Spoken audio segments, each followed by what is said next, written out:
Welcome, everyone, to another edition of Masonic Light Talk.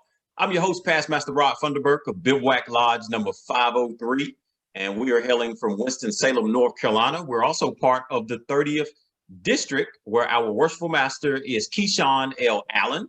Our district deputy is Terry Andrews, and our leader of the North Carolina jurisdiction is the most worshipful Grand Master Daniel D.T. Thompson.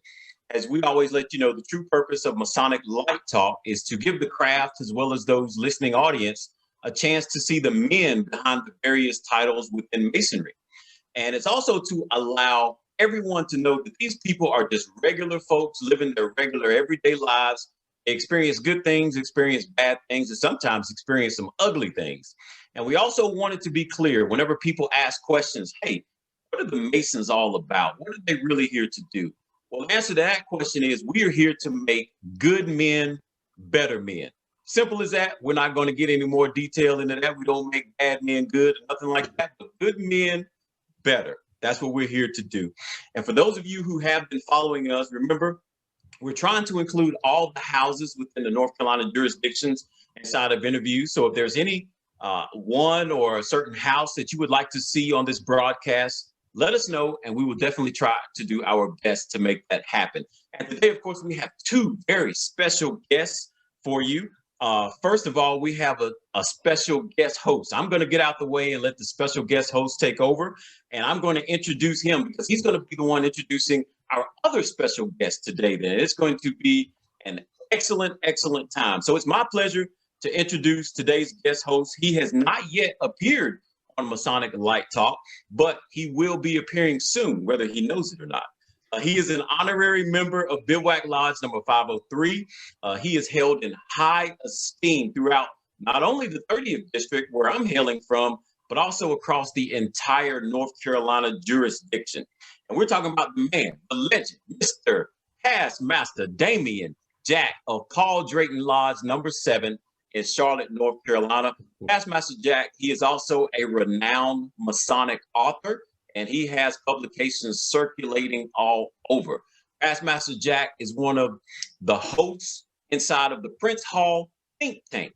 So although Past Master Jack will be a guest host today, make sure you stay tuned into Masonic Light Talk, because he will be appearing here to be interviewed. And I'll tell you, you will not want to miss him. So without further ado, I am going to welcome in our guest host, Past Master Damien Jack. How are you doing, my friend? I'm good, Past Master Funderburk. How are you this evening? I am doing great, and I want to thank you for all that you do in Masonry across this entire jurisdiction. And of course, I'm not going to hold this show up any longer. Past Master Jack, I'm going to turn this show over to you so that you may come to us and introduce today's guest host in your own way. Past Master Damien Jack. Thank you so much. Well, it gives me first great honor and pleasure to be the guest host this evening for Masonic Light Talk. To the audience of Masonic Light Talk, to Past Master Funderburk, and to the members of Bivouac Lodge number 503. It is an honor to be before you this evening. It is my humble honor and pleasure to introduce someone who is not only a brother but a friend. We have been knowing each other for the past 13 years, and I'm going to allow him to give some of his background. But I had the honor and the pleasure to serve with him and serve under him during his tenure as Commander-in-Chief of Charlotte Consistory number 35. And I must say that his leadership skills are no less than phenomenal. So it gives me great honor and pleasure to introduce to you who I would say is the man, the myth, the legend, none other than past Commander-in-Chief Damajo Smith. Good evening, my friend. Good evening, sir. Good evening. I hope you're doing all right. It's been a little while since we had an opportunity to sit down and talk. But the good thing is I get to see you at least once a month on the Prince Hall Think Tank and that wonderful platform that you brothers have created. So good to see you again. I do want to say thank you to Past Master Funderburk, Brother Bailey, and Masonic Light Talk. Just thank you so much for allowing me back on this platform. I don't take it lightly. It's a wonderful platform that you have. And I love what you brothers are doing. So just continue to keep doing what you're doing and push through whatever controversies that face you. And I'm just ecstatic to be back on the platform. I want to thank Brother Jack, past Commander-in-Chief. I served under him while he was past Commander-in-Chief of Charlotte Consistory number 35. Thank you for, just agreeing to host this program this evening. And I want to thank Deputy UPCHURCH, James H. UPCHURCH, the North Carolina Deputy for the Orient of North Carolina, and the Dr. G. Wesley Allen Council Deliberation for asking me to just come on and say a couple of words on his behalf. He wanted to be here, but unfortunately he wasn't able to. So I just wanted to just come by and just talk to you a little bit today in the family of the Masonic Light Talk about Dr. G. Wesley Allen Council Deliberation. Absolutely wonderful. We're going to this evening break down, just scratch the surface a little bit on the ancient and accepted Scottish Rite of Freemasonry, what it represents, possibly some of the requirements of what it takes to become a Scottish Rite Mason and what it means to be a Scottish Rite Mason. But before we get started, Brother Smith, if you wouldn't mind, because you have a deep Masonic background, so not going too far into it, but if you could tell some of the listeners who may not know who you are, give us a bit of your Masonic background, where you hail from, and how long you have been practicing Freemasonry. Yeah, so I was initiated a Master Mason, or I should say raised a Master Mason, April 19, 2003, in Unique Lodge number 85, which is in the 33rd Masonic District. My worship master is Brother Derek Burgess, and the District Deputy Grand Master for the 33rd Masonic District is Brother Richard Peeler. So I've been traveling for quite a long time, since 2003, and enjoying the ride and learning something new every day.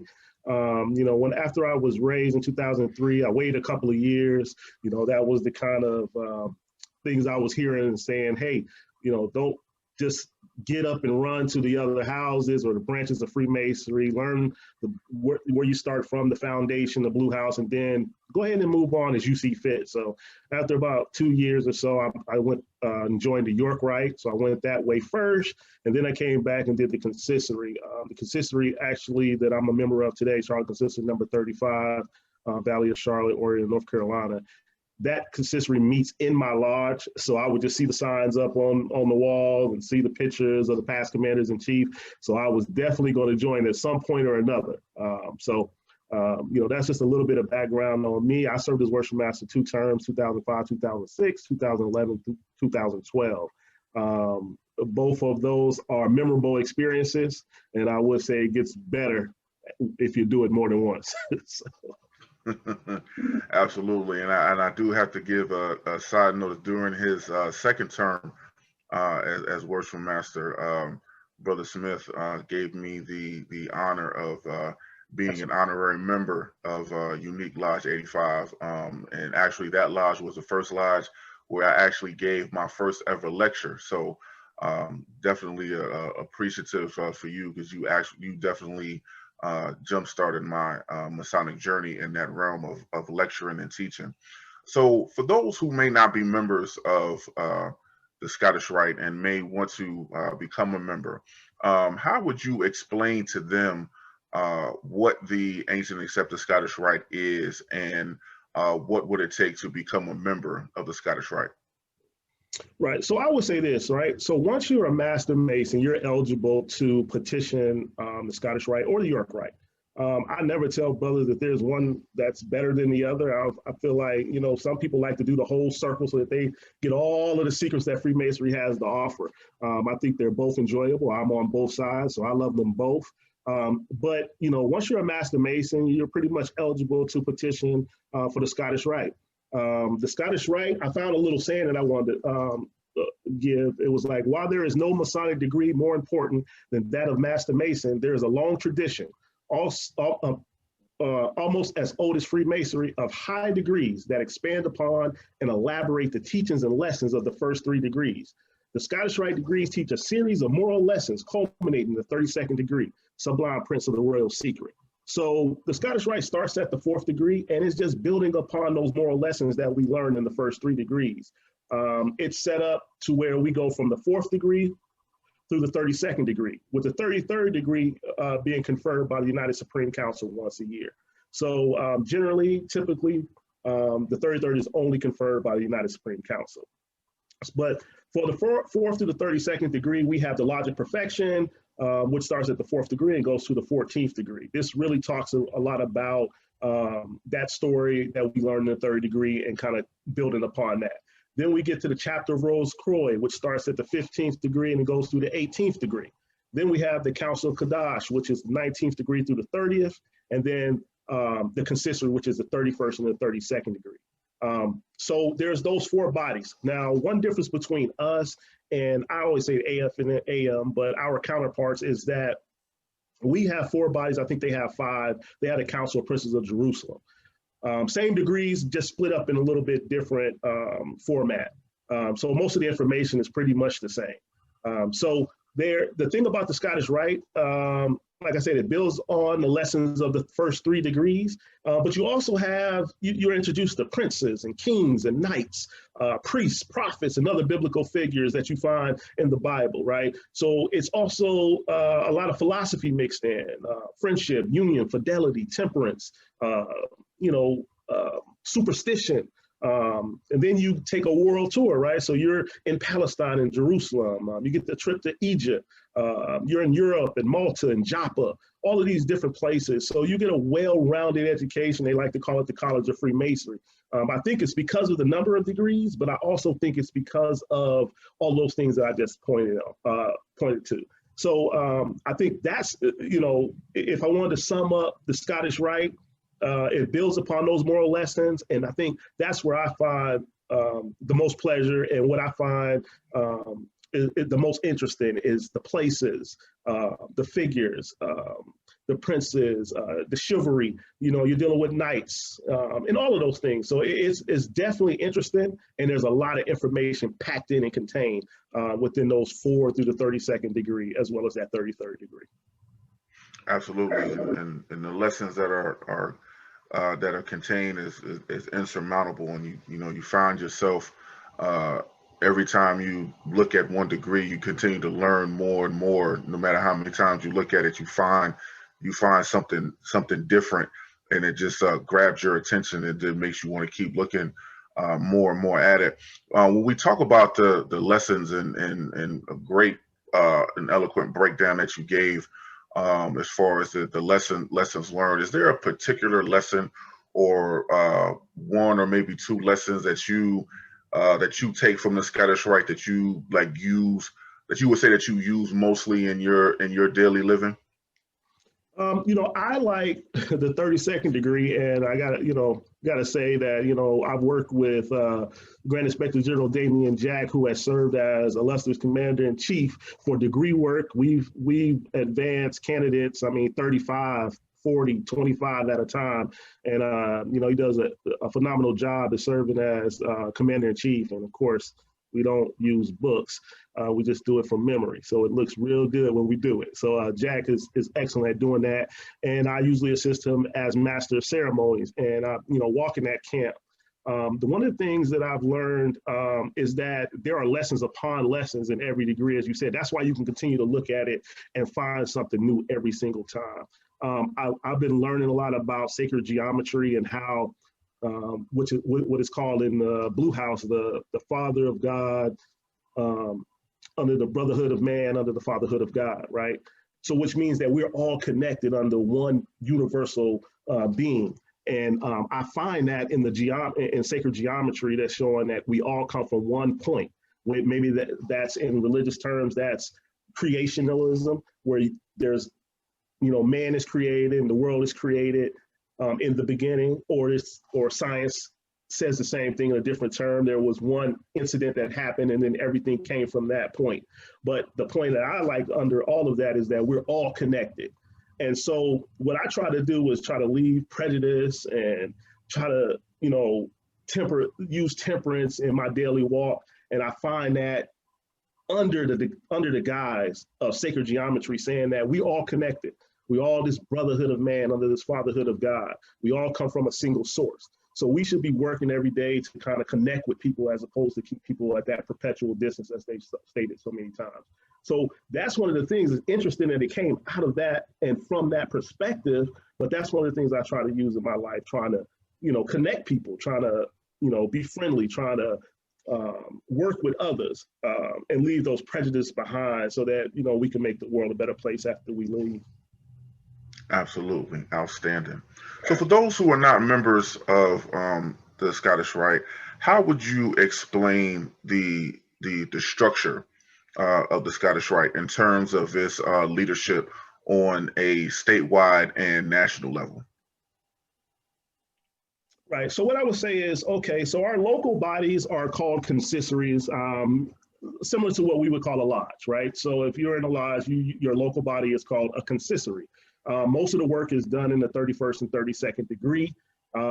We do have 3 other houses. I've mentioned them already: the Lodge of Perfection, the Chapter of Rose Croix, and Council of Dodge in the consistory. But we do all of the business in the consistory. It's kind of like how we do all of the business in the 3rd degree. All right. So in each city, we call a city a valley. There is a consistory. The group of consistories are what we call an area, right? So we have 4 areas in North Carolina. I think it's the coastal, upper Piedmont, lower Piedmont, and the mountain area. And each of those areas has what may be considered a special deputy grand master for a region. But that area is consistent of those consistories. So like I said, the coastal is Sovereign Grand Inspector General Herb Cabinet, serves as the illustrious overseer of the works. Upper Piedmont is Grand Inspector General Linwood Lane. Lower Piedmont is Grand Inspector General Thomas Bond. And then the mountain area is Grand Inspector General Clarence Barnett Jr. And so they oversee all of the activities for the areas, which is a group of consistories. And then all of the consistories in a state are considered the Orient, right? So we have a council of deliberation for the Orient of North Carolina. As I stated, James H. UPCHURCH, Sovereign Grand Inspector General James H. UPCHURCH, 33rd degree, serves as our North Carolina deputy for the Orient for the Dr. G. Wesley Allen Council of Deliberation. So we are a subordinate body to the United Spring Council, Ancient Accepted, Scottish Rite of Freemasonry, Prince Hall Affiliation, Southern Jurisdiction, United States of America, where illustrious Corey D. Hawkins Sr., 33rd degree, serves as our Sovereign Grand Commander. So there is the local body, there are the areas, and then for the state level, there's the Council of Deliberation, and then there's the overarching national body that we're subordinate to, which is the United Supreme Council. All right, wonderful. Wonderful. Now you have had the honor, if I'm not mistaken, in 2012, if I'm not mistaken, was bestowed the honor of being elevated to the rank of Grand Inspectors General. And what I would like to know is, for in your opinion, and you and I, in the years that we have been in, we have heard the back and forth about the 33rd degree, and as far as its honor as is concerned, those who feel that it is still honorable, those who feel that it's that has been watered down for whatever reasons. In your opinion, because I think this year will be 9 years, if I'm not mistaken, that you have been elevated. What do you consider for you to be having been bestowed the 33rd degree, and how do you continue to carry yourself as a Grand Inspector General? I have to say, man, I really sometimes I still can't believe it, so that I'm a 33rd degree Prince Hall Mason. I mean, there's been times that I'm out and I hear people talking all kinds of crazy stuff around me, and I'm sitting there and they're like, well, you wouldn't understand. I know you're amazing, but you wouldn't understand because you're not a 33rd degree. I said, well, yeah, I am. I am a 33rd degree Prince Hall Mason, and I think the information that you're giving is incorrect. So I find high honor in it. I still can't believe that I am a 33rd. And this is one of the things that I always say when people ask this question about, is it something that's great? How do you, is it a great honor to you? I say, well, look, it's all about the individual, and what you value is on the inside. Everything to me starts on the inside. Your heart, your love, your family, your God. Those things are things on the inside. So you can't look outside and get, a respect or a value for something. You have to go inside to get that value. So if it means something to you, then you'll make sure that you walk that way and you'll show it. You'll be involved, you'll be engaged, you'll be there to teach. What they say is our duty is to teach. I don't want to, be overbearing, but I'm there to assist wherever needed. And I think that's the walk that a Grand Inspector General has to do. You have to be an example. You have to remain engaged. And, the value is going to come out. It's got to come from the inside out, though. It's kind of like there's some people out here that will say, okay, a pair of Jordans cost $300. That's too expensive. Some people say, hey, that's nothing. I wanted this pair of sneakers since I was 15 years old. I don't care if they cost $1,000. So value is something that's learned, something that's taught as a child, and something that you grow into as an adult. So I think the value comes from within. Absolutely, absolutely. What are the, staying on that level, what are the requirements for those who may aspire to become a Grand Inspector General? What are the requirements to do so? Well, I would just say this, there's been some discussion about what's the requirements. So I've heard various things over the years that you have to be 33 years old. You have to be in your consistory 2 years. You need to be engaged with your local meetings and things of that nature. The thing about the 33rd degree, though, is that, it's an unwritten rule that you don't ask for it, that there are other Grand Inspector Generals that see you working, see the things that you're doing. And it doesn't necessarily have to just be in your lodge or your consistory. It could be in your community. It could be in your church. And they're going to see the work that you're doing, and they're going to come and tap you on the shoulder and say, hey, I don't know if you thought about this, but I think this would be something that I'd be willing to back you on and be your voucher for you to receive the 33rd. So I would say it's work. It's being engaged. It's doing the things that you need to do. So there are some other, unwritten rules, but for the most part, it's a current Grand Inspector General or sovereign Grand Inspector General seeing that value within you. Great, wonderful, wonderful. Now, of course, we can't leave out the sisters who may be audience of the show of Masonic Light Talk. So, if possible, could you briefly explain the sister organization to the Freighters of the Scottish Rite? Well, I'm gonna turn the hat and say, Jack, you know just about more about this than me. Why don't you tell the brothers? I mean, I'm gonna do to flip the script on you. And why don't you tell us a little bit about the sister organization? Well, we do the sister organization to the Freighters of the Scottish Rite is the Order of the Golden Circle. On the local level, you have they are known as the Assembly. So here you have Zach Alexander Assembly, number 35, here in Charlotte.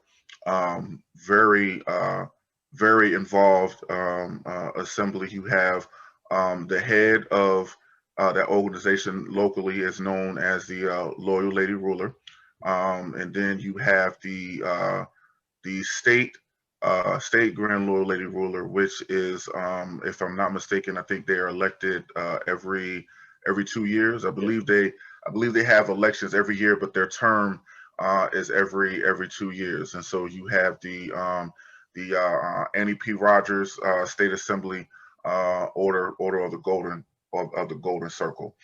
So they are the sisters to the Freighters of the Scottish Rite. They are within the United Supreme Council, but they do not, like every other, they do not have a national body as the United Supreme Council does. So they fall under the United Supreme Council, but you do have the local level and you have the state level as far as the sister organization is concerned.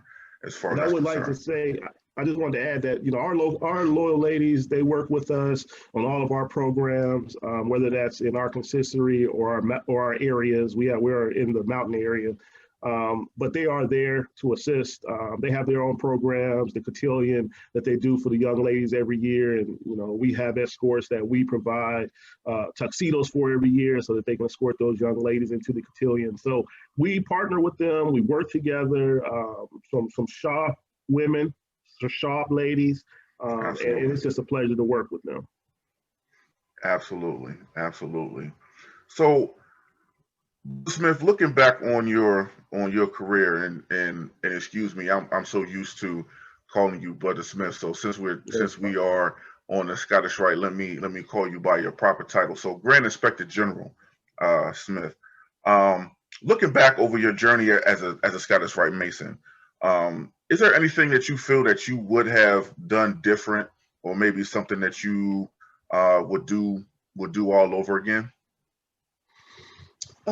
Not really. I mean, I've enjoyed my time in the Scottish Rite. I've enjoyed the journey. I remember I was the last class to be elevated in Washington, D.C. before we moved the headquarters to Tennessee. And I remember I could have drove, I could have flew, but I was like, I want to, I'm gonna ride the train. I never did it before. So I was like, why not? So I jumped on the train. And as we were on the way to Washington, D.C., we made several stops to pick up folks, and there were a bunch of other brothers going up for the same reason. So we were talking every time we would stop at a stop, and eating some food. It was a wonderful experience, and we got there, and I truly enjoyed it. And I've just enjoyed my time in the Scottish Rite. I've enjoyed my time in New York Rite and Masonry and the Shrine, all of it. So I don't want to put one over the other.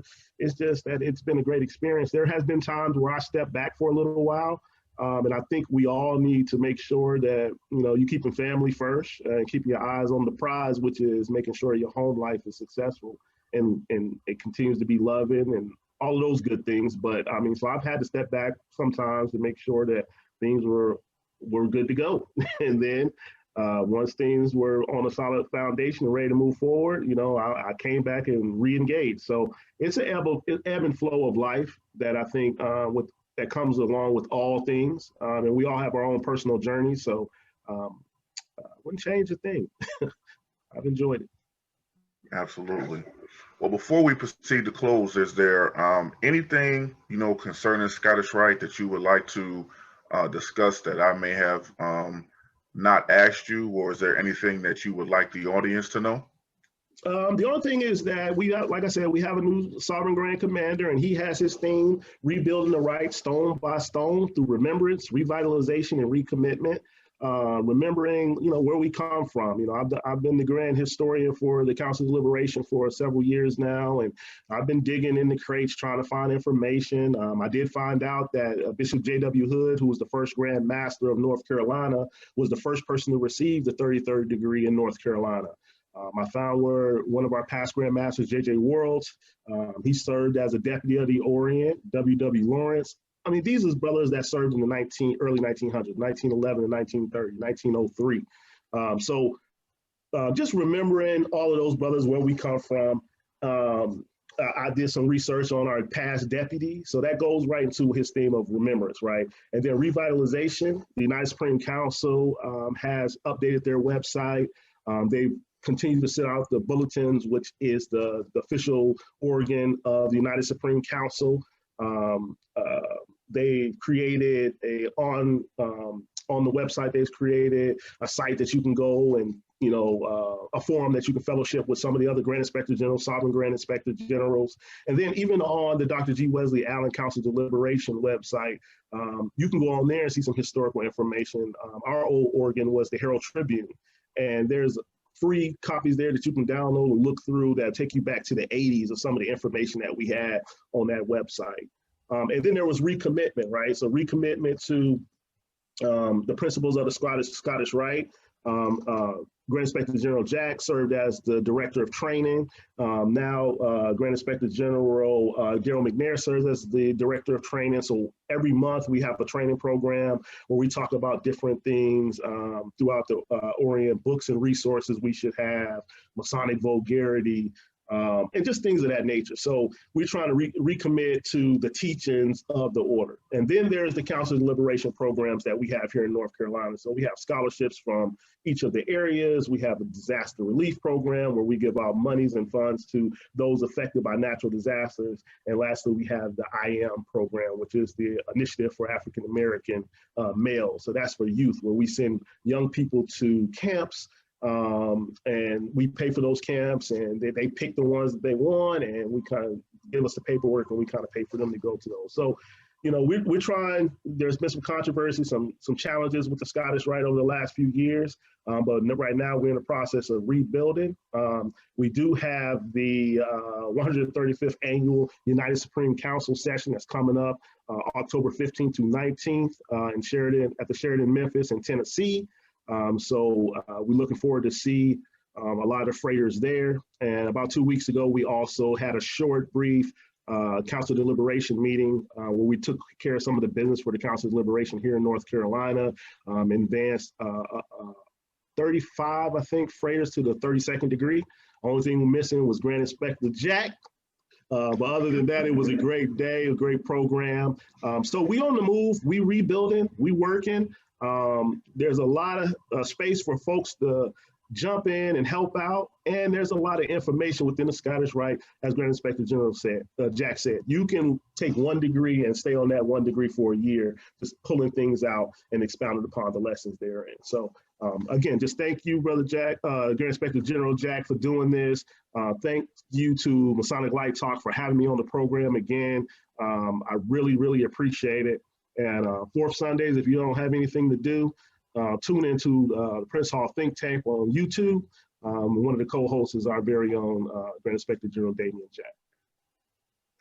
Thank you so much. It has indeed been a true honor and pleasure for the second time to interview my brother and my friend, Grand Inspector General Damajo Smith. I would be remiss if I did not take this time to thank him again, and I've done so when he was on the Prince Hall Think Tank. But as I stated earlier, Grand Inspector General Smith was the first one to bestow the honor upon me of making me an honorary member of a lodge. He allowed me to present a lecture in the lodge, and in turn, he came and presented a lecture for my lodge when I was worshipful master. Which I remember, I still have the post where, you know, he said that was a first time venturing out, you know, to another lodge to give a lecture. So he has definitely been a true encourager and supporter throughout my Masonic journey. And I truly want to say that I definitely appreciate our journey, especially within Charlotte Constituency. You definitely showed me a lot about learning that your true blessing, you know, true blessings sometimes come within in disappointments, and the true meaning of what it is to be men, to be friends, how we can sit down and have conversations and still be able to move forward and do the business of the order. So for that, I am eternally grateful to you, to Past Master Funderburk, to the audience of Masonic Light Talk. Thank you for allowing me the honor and pleasure of being a guest host this evening.